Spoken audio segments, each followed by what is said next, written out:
this little sound again.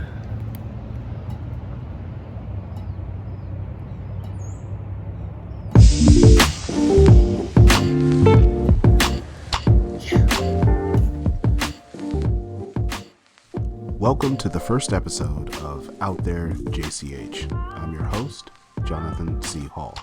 On this channel, I'm going to share with you my learning and practice with the outdoors and food.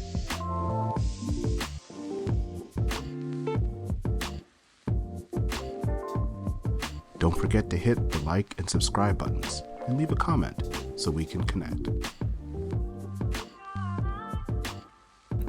On today's episode, I'm going to take you through my first experience harvesting maple sap to make maple syrup. My family and I recently moved to a home with sugar maples in the yard, and I was eager to try out sugaring myself. I hadn't known any black folks who did this, so I was extra excited to be the first in my own world to sugar. Thanks for tuning in.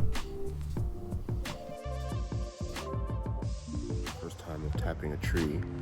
So I was just asking the tree for permission, checking in to see if they might be okay with me doing that. And I think I've got like a tentative, we'll see. This is the silver maple that we'll be tapping. Decided not to tap the large sugar maple right there, or the other one that's over there, because it's the first time I've done it. And so if I screw up or do something wrong, then I don't want to hurt the tree that we're probably going to be tapping in the future. So this is a learning process. And so the silver maple is not going to be as efficient in terms of the sap to the water to sugar content of the sap, but I want to make sure that I'm doing right by these relatives, these trees that have been here for so much longer than we have. So we are the younger siblings here, younger relatives. And so I want to make sure I'm doing right by them. So if this doesn't work out, or if I do something wrong, then hopefully this oldest of the silver maple in our yard, I think, will forgive me and allow me to learn. So, you want to approach these things with humility and not just, treat these relatives as things, but as beings. Live here, who have been living here. So, yeah, I want to make sure I'm doing that. So let's get started. I've got my 5/16 drill bit. This isn't a tapping drill bit. It's just a regular one. So we'll see how that works. And I've got my supplies here, and we'll get started. So, yeah, stay tuned.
Well, as you could see, that was a bit of a cluster. So what happened was the 5/16 drill bit that I used was too small, but then I tried to still drill in that hole with this larger bit that a good friend of ours gave us, and it just wasn't turning. So I decided that it's probably best to drill another hole than to try to drill out that one. And so I used the 1/2-inch bit, but I had to go and wash it because it was dirty. And then I banged my thumb, trying to bang the spile into the new hole that I drilled. So anyway, this is not my best start to things, but this is why we ask for permission. Try to be gracious and humble when we do this to our relatives. So let me show you what it looks like. Okay, so this is the original hole that I drilled. There is sap, a little bit of sap coming out of that hole, but it's since kind of dried up. But I don't know if you just heard that. There is sap coming out of this hole that I drilled that's a little bit lower. And there we go. So the sap isn't pouring out of the hole, which is just fine because it only got down to, I don't think it got below freezing last night. So I don't expect the run to be that much today, but we're gonna have a couple more days here when it's gonna get below freezing at night, above freezing during the day. Just looking at the edge to make sure all of that's coming in, but if you listen, you can hear it plink. Let's listen.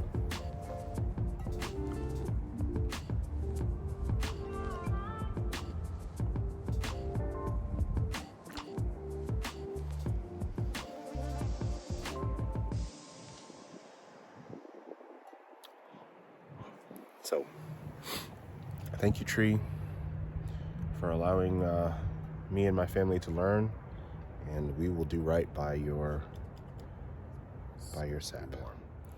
Okay, so I feel relatively confident to ask another tree, a sugar maple, for permission, and I think I'm going to ask the one that's close to the fence, not the large one that's by our house. I still feel a little bit nervous about that. So I want to get these going and just sort of see how they go.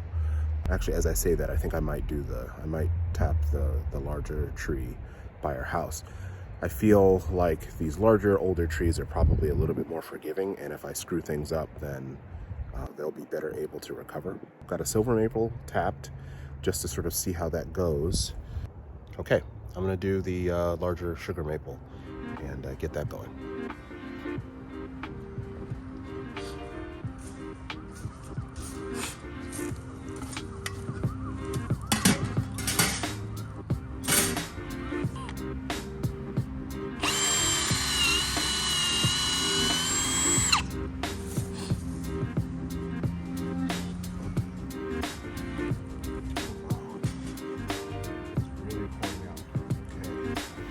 Okay, so that went a lot differently, in a good way. As soon as I tapped the tree, the sap started coming out, and as you can see, it is really dripping. I mean, it just shot out of there. I've got a little bit of residual sap coming off the bottom of the spile, so I think I want to maybe change that around just a little bit to make sure that it's all coming out of the tap, but I wanted to make sure that I didn't waste any of the sap. So I'm gonna bang this in just a little bit farther to make sure that it's secure, because if it's filling up this fast, then I don't want it to weigh it down and then pull the spile out. So I'm gonna bang it in just a little bit more, but this is really, really exciting. It's coming out a lot faster than the sugar maple or the silver maple back there. So this is so neat. This is so neat. Just a little sound again.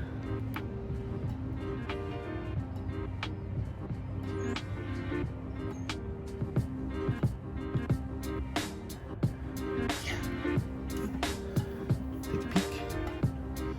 It's really coming out of there.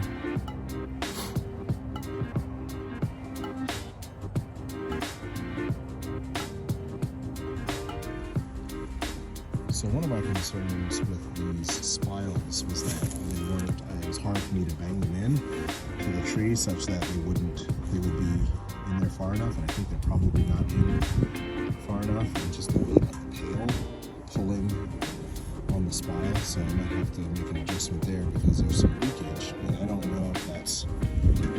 know if that leakage is normal or if it's something as a result of the spile not being fully inside. But I think the setup that we have right now is probably not the ideal setup, just because the wind is sort of blowing this clip. But what is really of interest is the amount of sap collected. So you can see that there is, I would say, maybe 4 cups of sap in here. So that's pretty good for a day's work, I guess, for a day's drip, I guess. I would think that, you know, if weather conditions were a little bit different, this would be flowing a little bit faster, but not too shabby. So we'll just continue to let that go, but I am a little bit nervous about letting this sit overnight with this wind blowing through here. So I don't know. We're learning, we're experimenting, and was nervous about the bucket blowing over, so I came in and put the sap in a different container so I could put it in the fridge or the freezer. So this container is just under 2 liters. It's about 1.7 liters, and it's filled to the brim. So that was after 6 hours of flow. So 6 hours for 1.7 liters. So maybe we'll say like, well, I'll do some calculations to see what it is, but that's not too bad. And then you just reduce this by 40 times, and that's how much syrup we'll get. So we got a long way to go, but it's a nice, good start. First batch of maple sap. Woo! Day 2, beautiful morning. Sun is shining. It's about 23 degrees. And last night, a couple of the buckets fell. So we're gonna go with a different configuration today and tap some more trees. We got a couple more that we need to tap, and the weather is perfect. It was below freezing last night, so the sap hopefully is gonna be flowing pretty good today. So let's go check on the tap that's been out here. So this bad boy fell last night. Some high winds, missed some sap. Let's see if it's flowing this morning. Do we have anything going right now? Probably it's not yet warm enough for the sap to start flowing. So we'll get started with a new tap and hopefully get some more sap this morning.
So these are the new taps that we got. I think I'm gonna like these a lot better because they're easier to tamp in. But the manufacturer doesn't tell you what size drill bit to use. I suspect it's 5/16, but I don't know if it is. So I'm gonna drill some holes in this wood to see which size is gonna be the best one before I actually drill a hole in one of these trees. Yeah, a little bit frustrating. The instructions just say drill a hole, don't know what size. So I'm just going to change out the drill bit here. I've got a 7/16 right there, maybe even a 1/2 inch right there. Change it out, drill a hole, put it in, see if it fits, and then we can actually drill into some live trees. Here we go.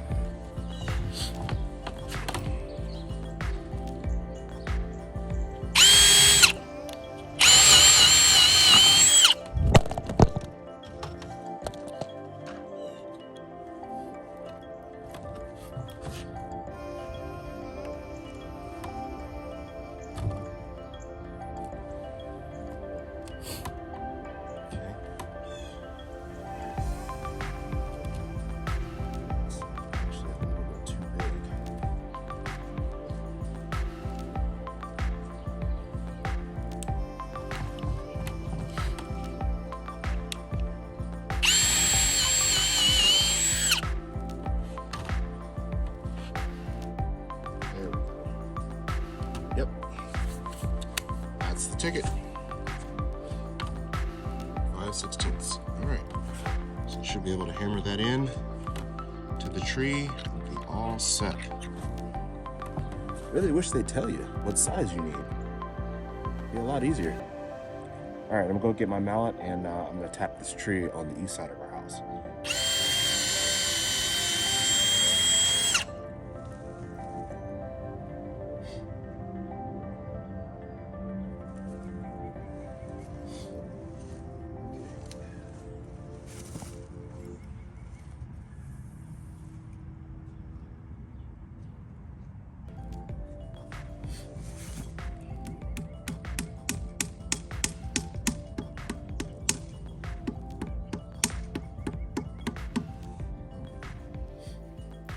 So good morning. So I was curious about how much sap would flow at night, and apparently a lot. Let's take a look. So this is the original tap, sugar maples, and look how much sap there is in here from flow from last night. So that's about 1/3 up the depth of the pan, which is just incredible. I did not expect this much. So sap flows quite a bit at night before it gets too cold to flow. Then this one on the other side, pick this up, you can hear there's a fair amount in there. So good to know that the tap is going to flow. Right? And then over there you can see we've got about almost 2 gallons in the container there. So let's go check on the other one. So there's definitely some in here. It's colder on this side of the yard, so I can't really slosh it around, but I would say there's probably about that much, maybe about 1.5 inches of sap in that bucket, so that's good to know as well. So day 3 or 4, I can't remember now, but this tap runneth dry. There is really nothing coming out right now. It didn't quite get below freezing last night. It's about 34 degrees at its coldest, and it's been in the high 40s during the day. So I'm hoping that there's just a pause, and that tonight it'll get colder and the sap will run again tomorrow. But got a good amount in here. This is from last night till today.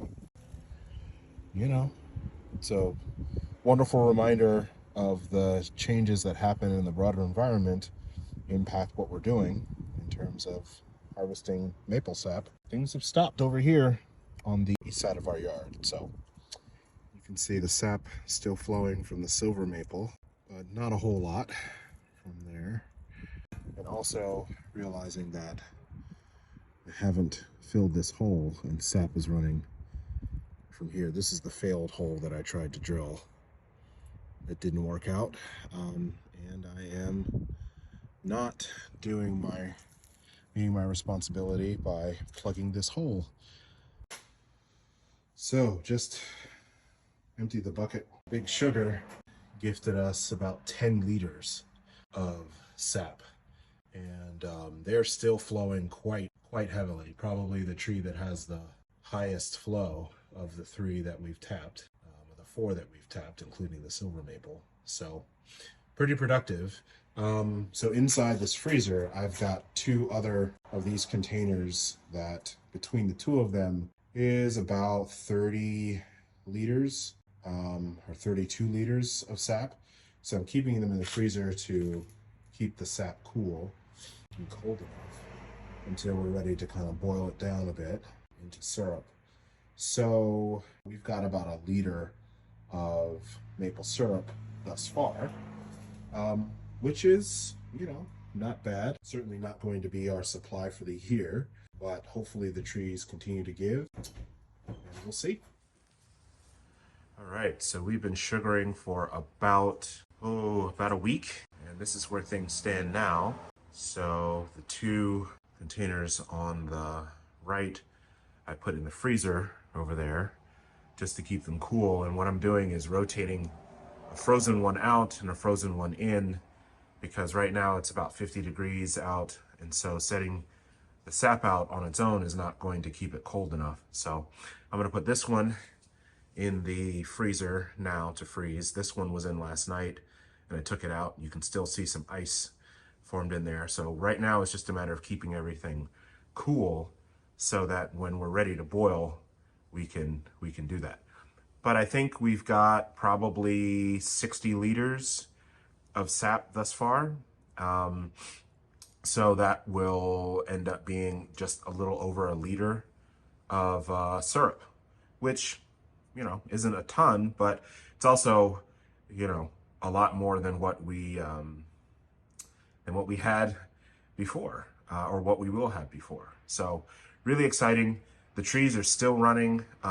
It didn't get below freezing last night, but the big tree outside is still running sap. That bucket was almost full. I probably got about 4.5 gallons out of that bucket today. So it's going to be warm today, so I don't expect the sap to run, but tomorrow and then the next couple of days it's going to get below freezing, so it should be some ideal conditions. So yeah, just a matter now of just keeping things cold, rotating all of these buckets in and out to keep the temperature down. But yeah, it's real exciting. The trees are really giving quite a bit, really exciting stuff. So yeah, we'll keep on sugaring. So it's pretty warm outside, and I'm just wanting to the ant relatives that have showed up to take advantage of some of the sap that's coming out.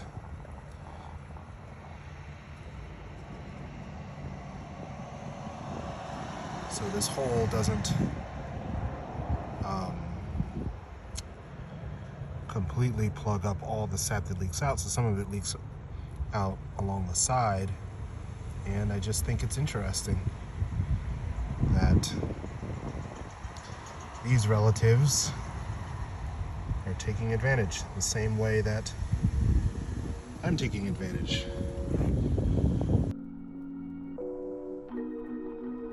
Thanks for tuning in. This was truly one of the most rewarding experiences I've had harvesting a wild food.